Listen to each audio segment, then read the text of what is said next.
Good afternoon. Thank you all for joining us. We will wait a few minutes to give everyone else a time or opportunity to log in, and then we'll get started.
Okay, thank you guys for joining us. We'll go ahead and get started.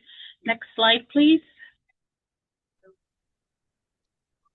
So these are our meeting guidelines. Just please stay muted to reduce the background noise. You can use your raise the hand feature or put a question in the chat if you have a question, and Karen will also be putting the QA link in the chat that you can submit questions with. Next slide.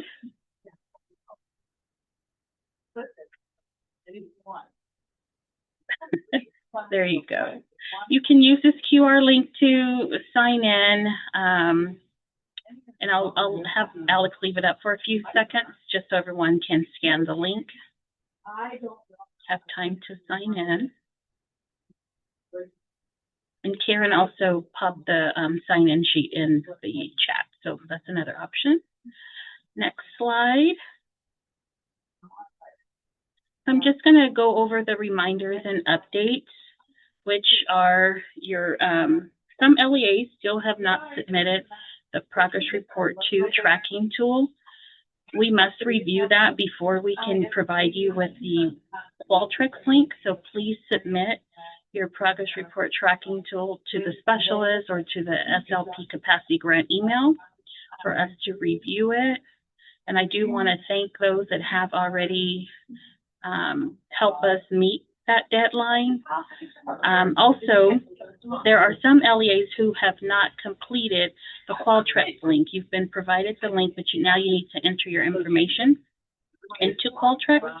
If you need any assistance with doing that, please reach out to your specialist. I know some people have had some hiccups with, a couple of cents being off will throw the whole entry off. So please reach out if you need help with that. And we are also in need of districts to complete the wellness profile, which was a Google link that was sent out. That's only for districts. Next slide, please. So today we're going to have Dr. Cummings present on the community schools integrated pillars of support and how that connection or how that work with community schools can be leveraged through the capacity grant and the fee schedule. So I am going to turn it over to Dr. Cummings.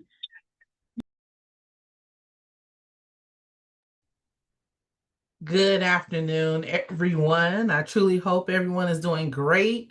I will do my best to get through this presentation. I don't want to bore you or put you to sleep. So if you have any questions, please don't hold on to them. Put them in the chat. I will stop, answer to the best of my capability. If I cannot, I will research the answer for you. But thank you for being here with us today. Next slide, please. So just for us here at San Bernardino County, we are actually the lead for what is called the Southern Inland RTAC for community schools. We help support grantees that have the California Community Schools Partnership Grant, along with supporting three other counties, which is Mono, Inyo, and Riverside. Next slide, please.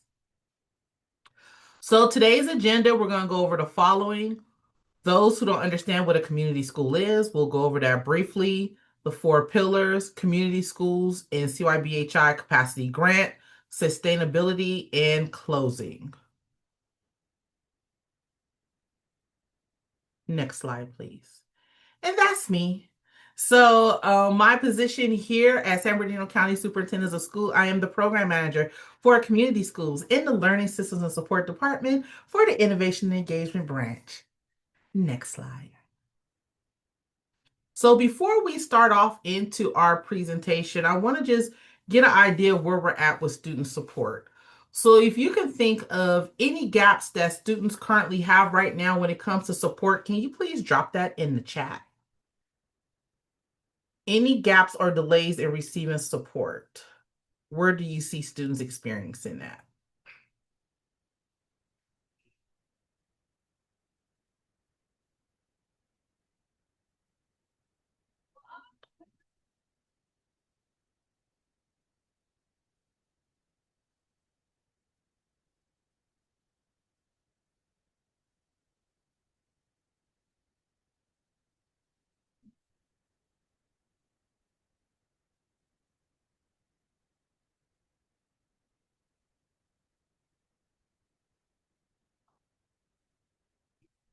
And I'll just await the responses because I used to be an elementary teacher, so I have the patience of wait time.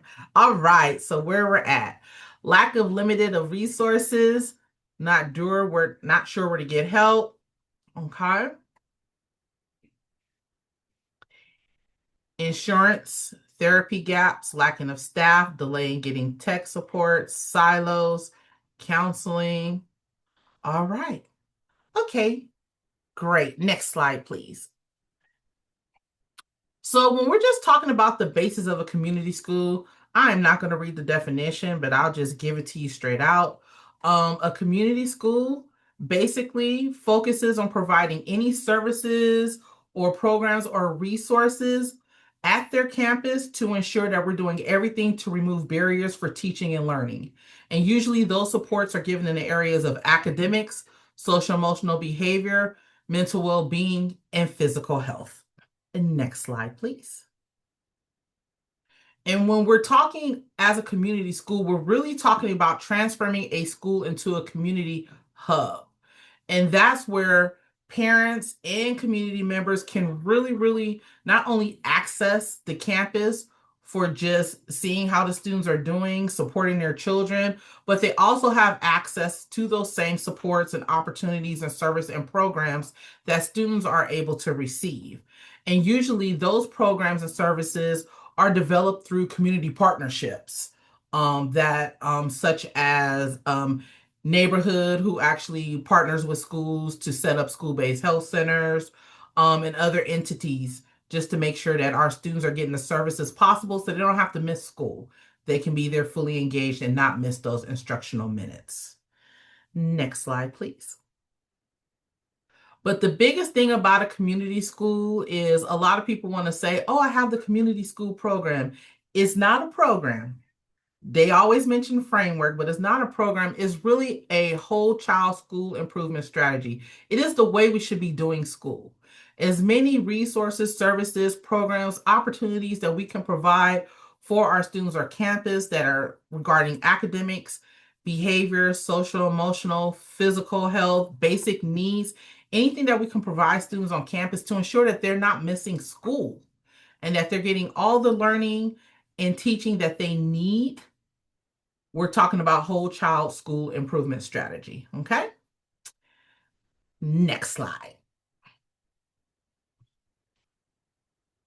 So when we're talking about community schools, there's usually four areas that most schools will focus on, and those are known as the four pillars.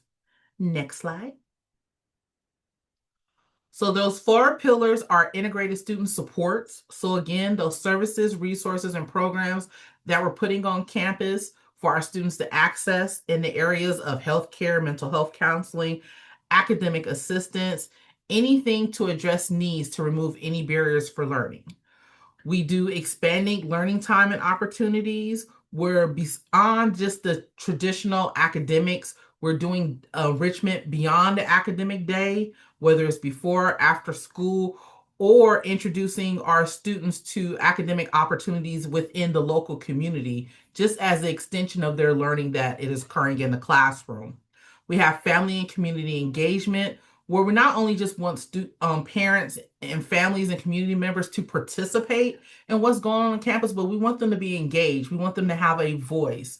We want them to be on our school site councils, our English language advisory committees, our African American parent advisory councils. We want them on everything possible that assists with budgets and any shared decision making that we have on campus, which leads us to collaborative leadership practices.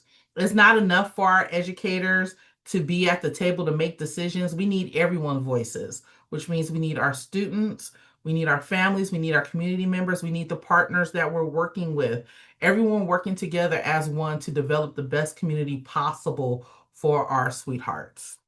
Next slide. So as we break it down one by one, I love to give examples. So when we're talking about collaborative leadership and practices, we're talking about shared leadership structures, which are in our site leadership committees, which are those leadership teams that we have on campus. Any councils that I just named, like school site council, English language advisory committee, collaborative professional learning. We always talk about professional learning for our teachers, for our staff, but we never talk about, do we have professional learning for our community members to know what's going on campus, for our families? We want them to participate in the hard stuff, but are we teaching them how to do that? And that's where that professional learning piece come in. And then decision making. We want our parents to have the power, our families, our community members, our students to have the power to understand that their voice matter. So how do we get them engaged in effective, inclusive decision-making process where everyone is at the table? Next slide, please. When we go into family and community engagement, again, that is a two-way relationship, right? We want to make sure not only are parents coming to campus and participating, but we want them to engage. We want them to interact. How do they do that? Through two-way communication and relationship building, making sure that there's that open door policy to where not only are they listening to what we have to give, but we're also listening to their feedback and how we can also assist with their children's educational journey. Again, that shared leadership and decision making, that they're part of those effective teams that are on campus that actually makes those decisions to ensure that our sweethearts are getting everything that they need. We're being culturally responsive engagement. As you know, we have different cultures on campus, and everybody's culture matters. So if we have multiple languages on campus, we should be communicating in multiple languages to ensure that everyone has access, that equity is there. We're connecting families to resources and supports. So if we know that a child is in need, we shouldn't have to wait for the parent to ask. We should be offering that help so they have access to it. And then creating a welcoming school environment. Some parents are nervous about being on campus. They know that they're talking to a teacher who's highly educated. Some of our parents are educated, some of our parents are not. So we need to make sure that we're doing everything to meet parents where they're at so they feel welcome and comfortable at the school environment so they can actively participate in their child's educational journey. Next slide, please. Extended learning times and opportunities. So besides the typical academic support that we see with tutoring, homework help, Saturday school, right? Besides the different programs that we offer, such as STEM clubs, art clubs, gardening, we also need to remember those real world learning opportunities. So this is where the community gets involved, where we're inviting people to campus to show students that extension of the academics they're learning and how it looks in the real world, especially with our high school students that are doing career pathways. Can we introduce them to internships, career exploration activities, so they can get a better understanding of what can I do when I get in the real world? Now that I understand how the academics look in real life, how do I want to pursue this? Do I want a career? Do I want to trade? Do I want to go to college? So the importance of that extended learning time and opportunities is very crucial with community schools. Next slide. And the last is the integrated student supports. Again, what are we doing academically, physically, social, emotionally, mental health, basic needs? What are we doing to provide the needs for our students based on localized context? And what I mean that every school needs is going to be different. So what are we doing to ensure that the needs are being met, whether it's academic support, whether we need to get them to a doctor, whether we need to give mental health, have a wellness center, whether we need to make sure that they have access to physicals. What are we doing to ensure that our students have every support possible so that way they're not missing school? They're not missing those instructional minutes. They can feel like they're always a part of the environment, but still getting their needs met. Next slide. So, thinking all about that about community schools, first of all, does anybody have any questions? Because that was the brief, quick, and dirty version of what community schools is. Are there any questions before I move forward? Because I want to honor that. I don't see any hands. I don't see anything in the chat. So it looks like we're good to go. So let's go to the next slide. So as we're thinking about the capacity grant, in the chat, type build if you think the capacity grant focuses on building systems, or buy if you think the capacity grant focuses on buying services. Some of you guys be like, I know this answer. I want to see if you know the answer. So let's see what we put in the chat.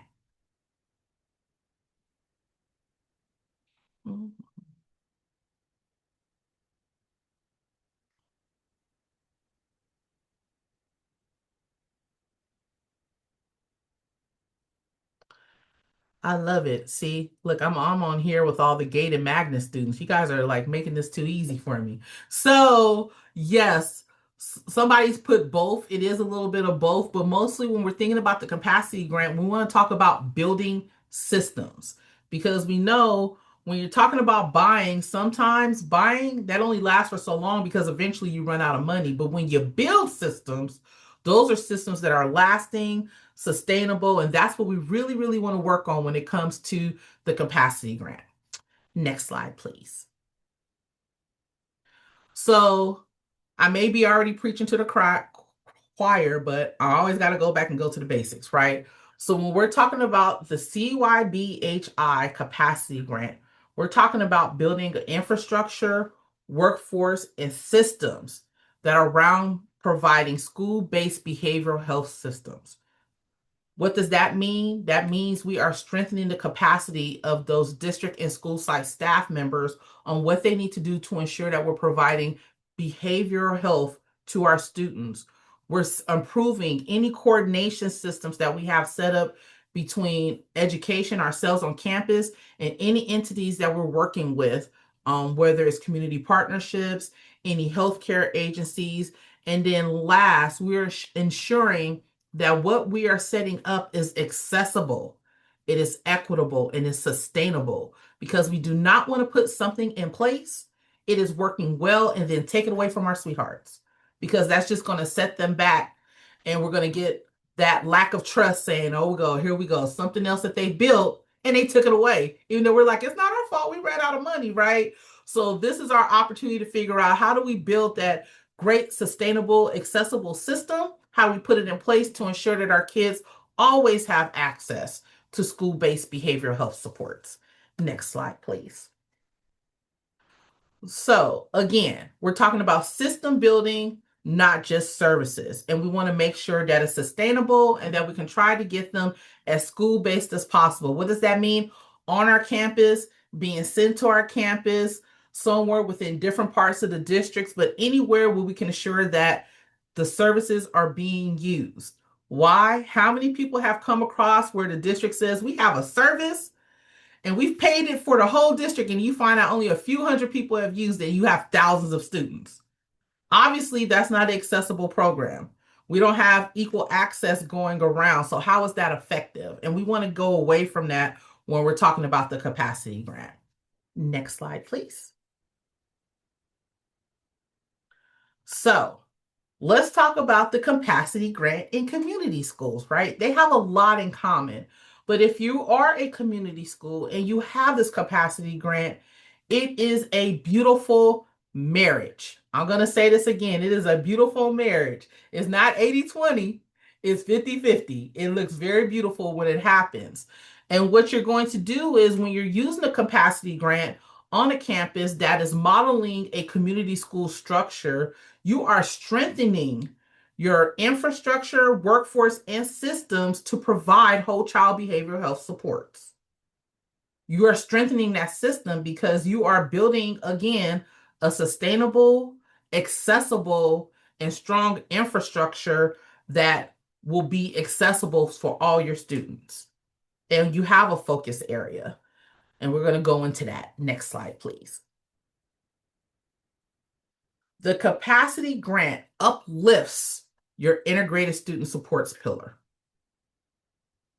It puts more services, programs, and structures in place to ensure that that coordination is happening on a higher level because you're being intentional. Because when you said, hey, I'm signing up for the CYBHI capacity grant, that means obviously you knew there was a focus that needed to happen on your campus where you need to be able to provide those school-based behavioral health supports for your students. And because of that, you're going to be intentional with setting up that system, which means that coordination piece will be there, with services you want to be in place, which then again is making those supports that you're providing for your students more operational and more stable. So it is actually strengthening your pillar under integrated student supports. Next slide, please. So I'm going to go into the different ways how the capacity grant and community schools marriage is a beautiful thing.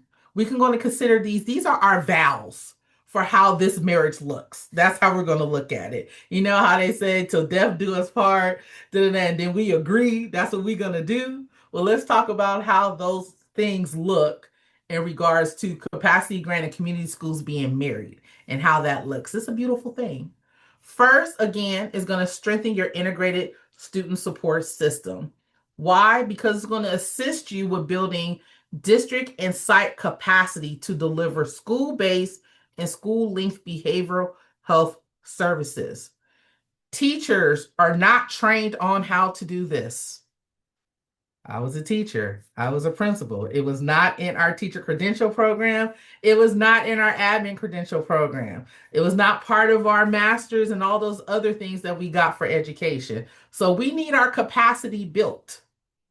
We need to know, how do we learn about the system? How do we understand how to utilize it? How do we speak the language when we're trying to explain it to a parent, that they can utilize it as a service, as a program, as a resource? We have to be trained. We need our capacity built, right? And that's what this grant is going to do. So not only by making sure that we're structuring these systems and programs and services and put them in place, but we're building our capacity so as a school site and district, we can speak the language and parents understand and trust us when it comes to offering these services that their sweethearts can take advantage of. And that can look like wellness centers, care coordination, referral pathways, making sure that we're being intentional on how we are providing the services and make sure we're linking them to the services they need. Because if we sound like we don't know what we're talking about, a parent is not going to talk to us. They're going to walk the other way and be like, here we go again. They're trying to offer us something. They have no idea what we're talking about. We want to know what we're talking about. So that capacity needs to be built. Next slide, please. Building workforce and system capacity. Again, that cross-system coordination, staffing, and training. At school sites, there's no such thing as we just have teachers now.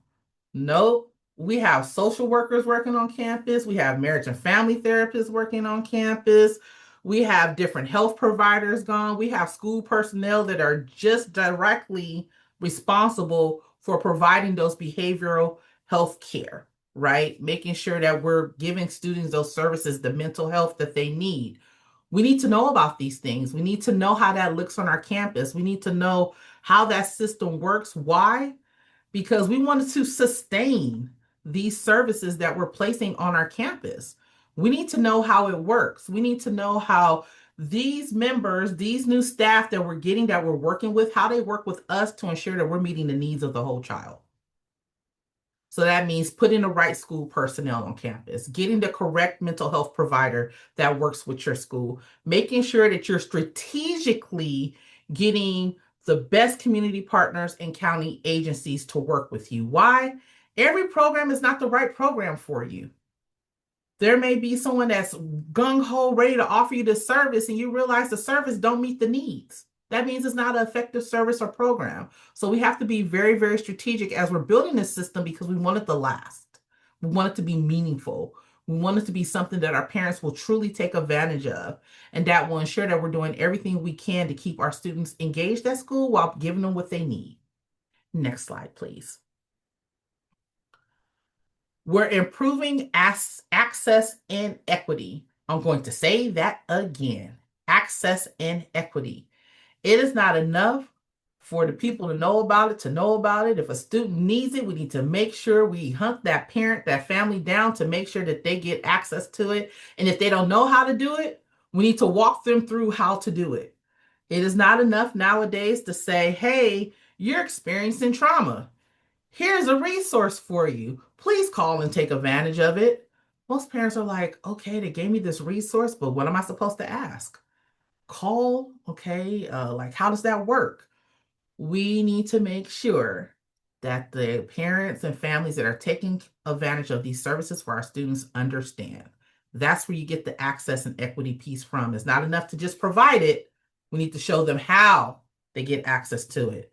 What happens? What's the process? Again, a system that we're building, a coordinated system to ensure we're all speaking the same language, because we have students that are experiencing trauma, housing instability, foster care, mixed status students. A lot of things are going on right now. It's not like when we were in school, right? The school is everything right now. It's no longer just the schoolhouse where they come in and they learn the content and they go home. No. If a sweetheart is in need of food, we find a way to get it for them. So that way they're fed when they come to school and they're mentally ready and prepared to access teaching and learning. So it's very, very important that we're delivering services, and I put it in red, where the students already are, which are the schools. That's why it's school-based. Because we've done enough of parents go out and try to find it, and we have a sweetheart out for a week. They're missing a ton of instructional minutes instead of saying, hey, we have that service and program on campus so they can access it here and we're ready to go, and they're still engaged in school and they don't feel like they lost any time. They still feel connected and engaged to the environment. So that access and equity is extremely important. Next slide, please. It enhances family engagement and the big word, trust.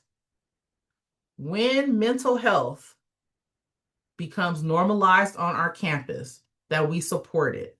When we can say it's okay that your sweetheart is going through this, we can help them. Families will trust you because we're not saying, oh no, something's wrong with your sweetheart. I don't know why they're going through this. No, we have a lot of students that go through this. We have a number of students that are experiencing this. Here are the services and programs we offer. You are not alone. Let me show you how you can access this. Let me tell you what we have. And if we don't have it, let me see what I can find for you at the district level that they may have that we don't, and I will make sure you get access to it. That's what our parents want from us in a school environment. They want to know that when they send their sweetheart to school with us, that while they're in our care, we're doing everything we can to provide whatever services and programs are needed for them. And that's where that family engagement and trust come in.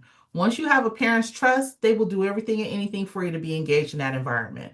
And we can do that by making sure that our students are not only academically taken care of, but their mental health is also being addressed too, to increase and better their social emotional skills, because that is a skill that nowadays our sweethearts have to be taught.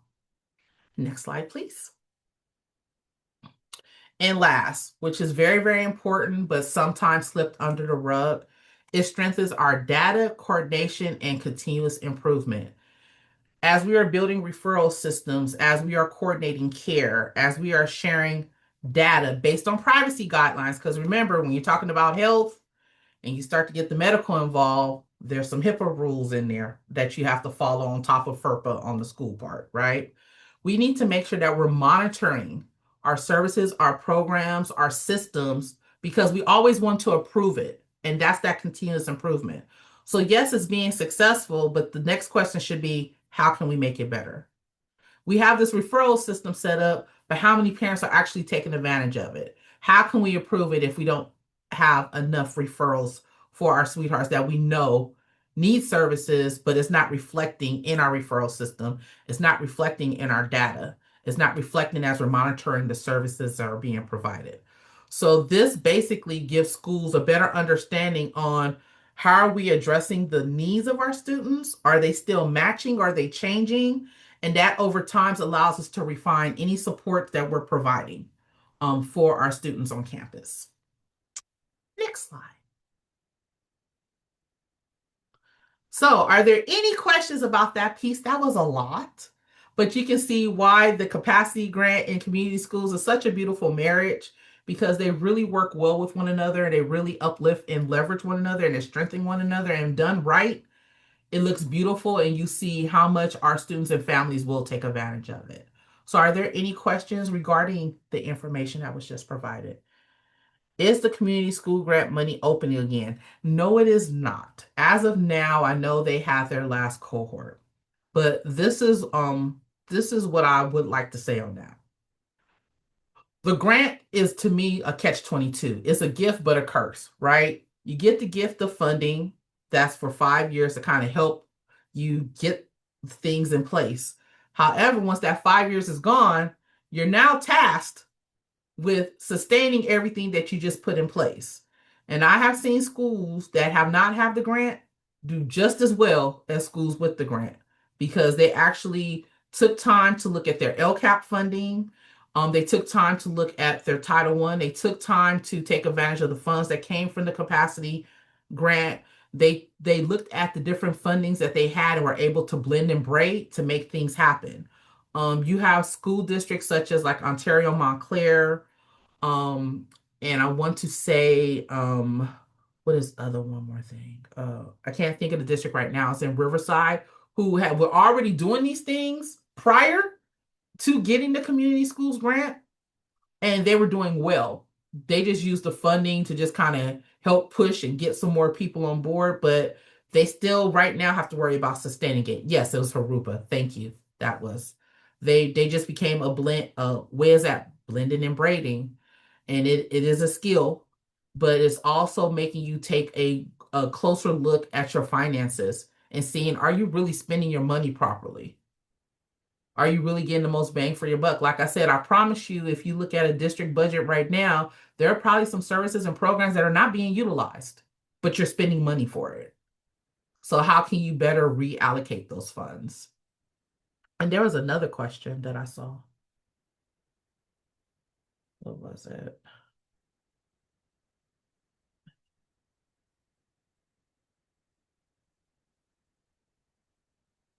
It is. I would like to say that I would agree, Roger. I would agree. So let's talk about sustainability going into that. That was a perfect thing. Thank you. Sustainability. Next slide.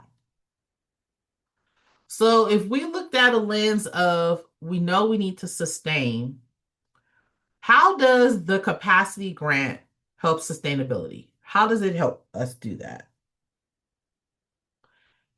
You can put it in the chat, or if you're tired of writing in the chat, you can always unmute and just say it out loud. I'm okay with that too. I just need to know you're there.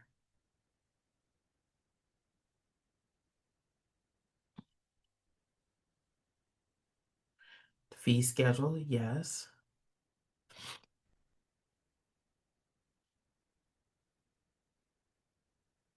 Anyone else? And I don't want to call on people because some of y'all have y'all pictures out, so y'all might be multitasking. Can I get one more answer in the chat? I'll take one more. for the road.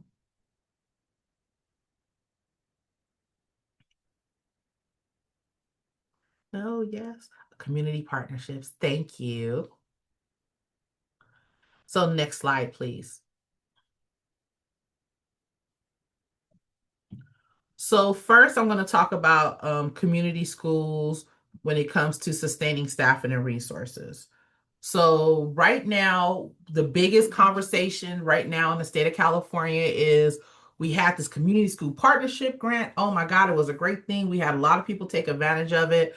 But what are we going to do to sustain these staffing and resources? Because it will be so unfortunate if we put something in place and then right when the grant ends, we have to take it away, right? So that's when we want to talk into, again, looking at our human and financial resources that are in place now. Are we using our funds correctly? Are we allocating them in a manner where we get the most bang for our buck? Are we aligning our resources? So that means if you have your LCAP, are we intentionally mentioning community school strategies? Are we intentionally mentioning our school-based health centers, our wellness centers? What are we doing to ensure that we're aligning our needs with the money that we have? And our resources. You want to make sure you're building a system to where those resources can last as long as we can do. And that means making sure that you have effective MOUs, that you're really with community partners that are providing the services. You have a lot, if you add, they do sliding scales. Like you really have to do this resource and be very, very strategic as you're developing partnerships and looking for services and looking for programs. And again, that continuous progress and improvement. I put this service in place. Are we utilizing it or not utilizing it? Because if we're not, we need to get rid of it and figure out what we can put in this place that parents are going to use. Because the last thing you want to do is waste funding on a program that people aren't accessing. We're doing our children a disservice when we do that, as well as our families and parents. Next slide, please. And in regards to the capacity grant, in regards to sustainable staffing and resources, that's a big part of the grant, a very big part, because you're developing an infrastructure, workforce development, and systems that are going beyond that typical thing of just a one-time funding cycle. You're setting up a structure that is meant to last. Your referral system is meant to last. How you do a care coordination is meant to last, right? So we're really looking at sustaining how we're building our systems and that investment of people, of building their capacity, of human resources, of human capital. How do we sustain that? Next slide. So, capacity grant, building a stable and multidisciplinary workforce. You know, you have all those workforce areas that are in there. It's too many to put on here. I didn't want to go into it today, but we need to make sure that the way we recruit, do onboarding and professional learning is consistent. There is a system for that. How do you do it for your school-based mental health clinician, your community-based providers? How are we doing our care coordinators and wellness staff? Are we tiering our behavior health services? What system are we putting in place to ensure that we have a stable, multidisciplinary workforce? And again, I'm saying multidisciplinary because, again, it's more than just academics at school. We need to make sure that we have individuals that are helping with physical health, behavioral health, mental health, social emotional skills, all those needs that are needed for our children to succeed. Next slide. I talked about this earlier and it was brought up in the chat. Braiding and blending of funding. This is where you guys get into your fee schedule. That's why it's important, because how are we doing Medi-Cal billing and reimbursement? Are we doing LCAP funded positions? Because the LCAP, that's your guaranteed money right there, right? Are we using our county behavioral health services? Are we using county services? We're here. Our department, we don't charge for anything. We support. We come out and support. That's a free service. You see that? We come out and do professional learning. That's free. You can sustain free. Free ain't going nowhere. So things like that again, doing your research, being strategic, making sure that you're intentionally blending and braiding funding. I'll give you example. Yesterday we were at OMSD, Ontario Montclair School District. They started doing what they call leading and learning tours to share with people how they're doing community schools. And one of the things that came up was how they're blending and braiding funding. They literally have a person, one person, that's responsible for making sure all the money opportunities that are out there. That's part of what they do all day, is finding out what can they do to continually add funding, add grants, making sure that their money's being spent wisely. That's strategic. That is very strategic, and taking advantage of the billing. I know they're one of the districts that have started their fee schedule, but even they said that it can be a way higher level than where they're at. They're doing it, but they can approve upon it.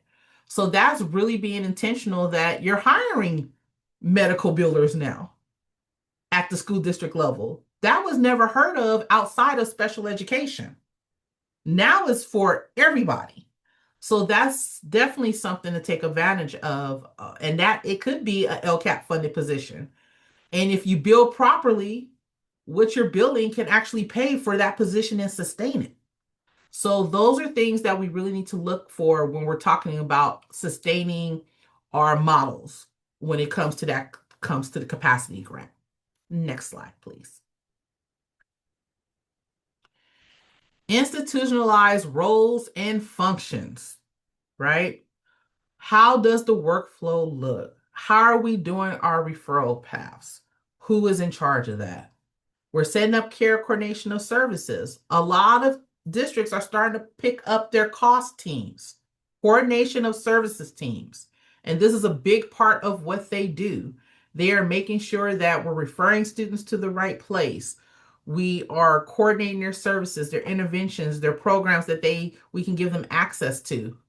A cost team is free. Those are people at your school site. They're just using their collective talents together to determine what are the best interventions and services to provide a student that is in need, right? So these are systems that can be put in place to help build that infrastructure and system you need to ensure that you're getting the best care for our students on campus. Next slide, please. Strengthening cross-agency partnerships. This is important.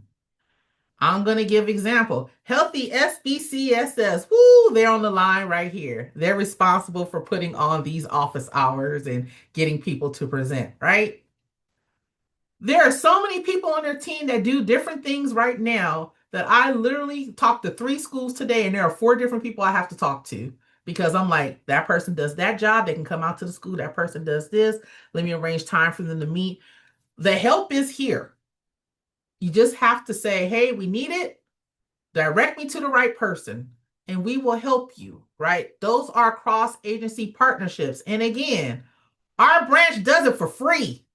We're free, folks. It takes nothing for us to say, hey, we need a PD on this for an hour. Okay, we'll come up there. You want us to meet on Zoom? We'll do that, right? But we have to build those relationships. We need to know what you need. How can we help you? And there's other community-based organizations. There's healthcare providers out there. Take advantage of coming to the Inland Empire Health Coalition meetings.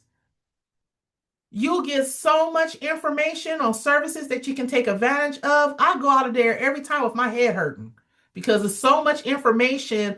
I don't know how to departmentalize it yet until I get home and I write everything on. I was like, oh, that school can use that. Let me pass them that information.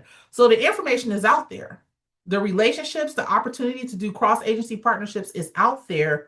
We just have to figure out which ones are right for us in our localized context. And if we don't know, that's when we say, hey, we got to do like how we interview people. Just like how you interview people for a job, we got to interview partnerships and programs and services to ensure we're getting the right ones on campus. There's nothing wrong with that, especially if you're paying for them. Don't ever pay for somebody that's not going to give you a service you need. If they're not giving you what they need, we need to cut them at the cord and get somebody who's going to do that service, right? A lot of people don't want to say that, but I will say it. I'm not paying you for nothing if you can't provide the service that I'm asking you to do for our students. This is what you promised me. You didn't do it. Okay, I think we need to part ties. Let me build a relationship with somebody who will. And that's the stuff we have to do when we're building those cross-agency partnerships, because we have to be strategic and we have to be intentional. And if we're spending money, if we're doing an MOU, if we're taking advantage of a sliding scale, are you providing the services? Are you treating my families and students right too in the process? You get what you need, they get what they need. It's a partnership, two-way, we're good. If it's one way, you're doing everything, they're not getting nothing, cut them at the cord, you need to find somebody else. Next slide, please. Improving data systems and accountability. We are accountable. Again, I'm going to say it. We are accountable for making sure that we have effective referral and follow-up systems. We are responsible for making sure that whatever service we're providing is aligned to what our students need in regards to their wellness. Again, we're not just giving away services and programs and saying, here you go, and let the parents struggle. There needs to be a need there. We need to match it. We need to follow up. We need to see if it was effective. We're accountable for doing that. That's all data. We don't know how to improve if we don't take the time to do that. So that's a very, very important. Next slide, please. It reduces staff burnout and turnover. This is important because you have people at one time, it used to say, hey, if somebody lasts in education for 5 years, they're there forever. We have people tapping out in 1 and 2 now. There are teacher shortages, there are educator shortages, there are counselors. There are a lot of shortages in areas that our students need. And that's because people are burnt out. They're just like, I didn't sign up for this, right? But what happens if we have a beautiful system in place where everything is aligned and you don't feel like you're overworking, right? And you know that you have things accessible on campus. I have a student that needs mental health. Oh, I have somebody that comes Tuesday and Wednesday. They do groups. That's such helpful for a teacher that can motivate a student. Hey, don't forget Tuesday, Wednesday, you're going here. Oh, yeah. And kids get excited about going to group. You'd be surprised. Some people say they don't like it. I would argue with that because they like someone is listening to them. It's outside of their teacher. They have people there that are experiencing the same thing. It's a comfort level. So we're creating healthier working conditions when you do that, when you're taking some of that weight off of teachers, off of staff who's doing extra stuff, and we do those partnerships correctly. Less staff burnout, less turnover. Next slide. So reflection. Woo, that was a lot. In 48 minutes, I know it was. If you need to call me about anything, I have to come back on here. I don't mind, but I just try to get you the most meat and potatoes I can get. I left off some of the sides, so if you want those, I'm more than happy to help you with that. But in one sentence, and you can say it out loud or you can put it in the chat, how could your role support or benefit from this capacity work? So in your role, how do you support it? The capacity grant.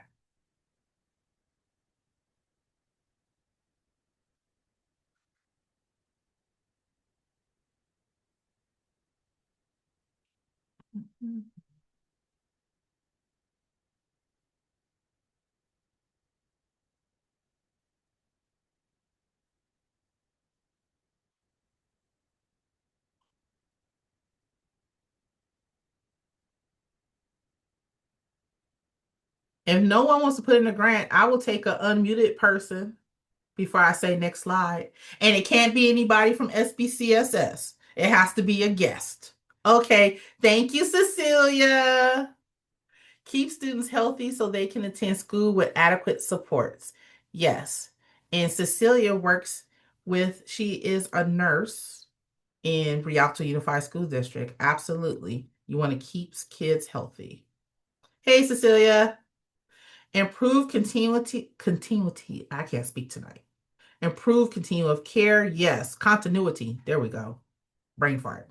Of care. Yes, Anna, absolutely. If we can improve the care, especially if a student is not getting care, that's one thing, because we have some kids that don't have insurance. They don't get care. They get it when a free clinic opens, and maybe when a truck comes every now and then in the area, but they're not getting continuous care. But us having that on campus and getting consistent access to it, that student's care will improve. Exactly, 100%, it will improve. Thank you, you two, for putting responses in there. I appreciate it. And I know it's the end of the day and you tired. So you guys get grace from me. Trust me. I'm just trying to keep you engaged and active and happy while you're here on this presentation because I don't want to bore anybody. Next slide, please.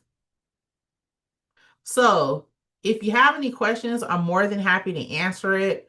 If you're like me, who sometimes just need to process things, and Karen put a question form in the chat.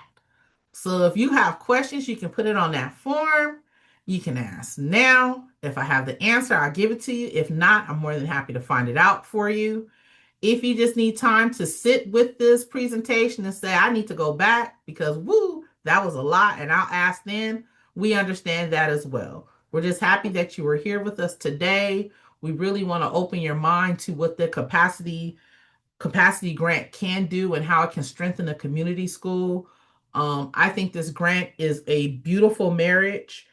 I would encourage any community school to take advantage of this grant, because I read about it, I've seen how it works, I've seen the successes, and it's a beautiful thing and it helps our kids.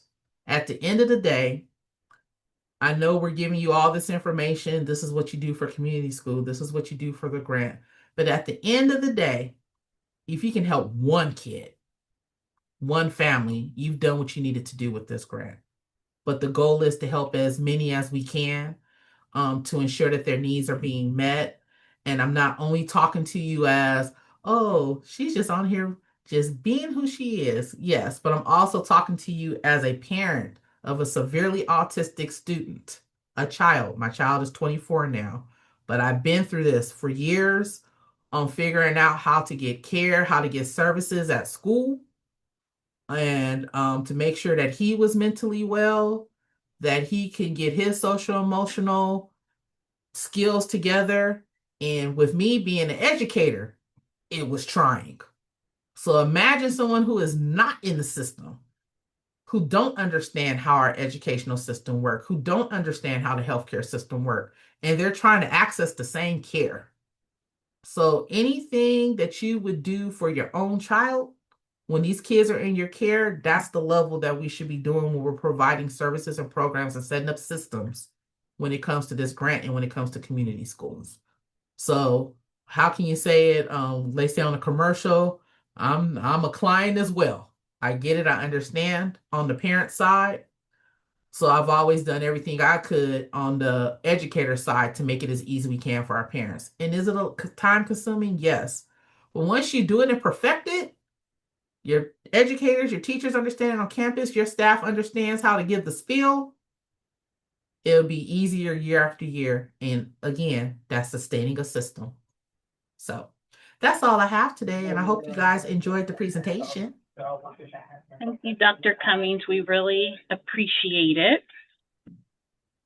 And we'll just give opportunity for any questions. They don't necessarily have to be related to community schools, but Dr. Cummings is still here. Do you have any capacity grant questions, progress report questions? Marwa, you took yourself off of mute. Go ahead. Yeah, we do have a question in the Google form. I think it's actually related to the presentation. So the question is, how essential is it to have mental health professionals as part of the conversation around braiding of funding, resources, and services? I ask because often we are not the decision makers. That is a hard conversation, and that's from a real perspective. Having mental health providers is essential. Especially if you start to really dig into the stats now. We're having a lot of students that are not only coming to school with firsthand trauma, but there's also secondhand trauma, right? From when you've been around somebody that's dealt with trauma and they put it on you. Now you're experiencing secondhand trauma. Mental health professionals are very, very important. If you're not in the role as a decision maker, all you can do is advocate, right? I remember as a principal, yeah, I have decision making up to a certain extent, but there were a lot of things that I had to write a board approval for, speak to my direct supervisor for, just to advocate. Sometimes I would win, sometimes I would lose, but the worst thing is not saying anything at all. So you may not be a decision maker, but at least advocate. If you advocated and done everything you can on your end, there's nothing else for you to do, and you just wait back and see what can happen. But the thing is, always at least try to do what you can to the best. Do what you can within your sandbox, is what I like to call it. I just want to add my thoughts on hiring clinicians to join your team. If you have clinicians that are licensed and they're eligible practitioners on the fee schedule, you can create, Alex, your calendar. You can create a claim submission process that allows for those positions to be reimbursed for their services. So we were also with Ontario Montclair yesterday, and they have like a goal that they've set for their therapists, their clinical staff to achieve, which I think might be 5, hours of productivity or 5 hours of billable activities a day. And that is what helps sustain clinical positions. There are a lot of eligible practitioners on the fee schedule that can also be leveraged within your district. So if that is something that you would like to discuss further, we can certainly schedule a time to meet so we can talk with you on an individual basis on how to leverage staff in your district to work on claim submission with the fee schedule. Are there any other questions? Oh, wow. No? Okay. Well, I thank you guys for joining us, and we will be having our next office hours on January 22nd from 2 to 3. And I'm going to put Fontana out there. Hi, Dr. Rogers. I wanted to give a shout out to Fontana. They have officially submitted claims successfully and received reimbursement. So Hey, Fontana. Very happy for Fontana. All right. Well, I thank you all for joining us, and we will see you on January 22nd. Bye-bye.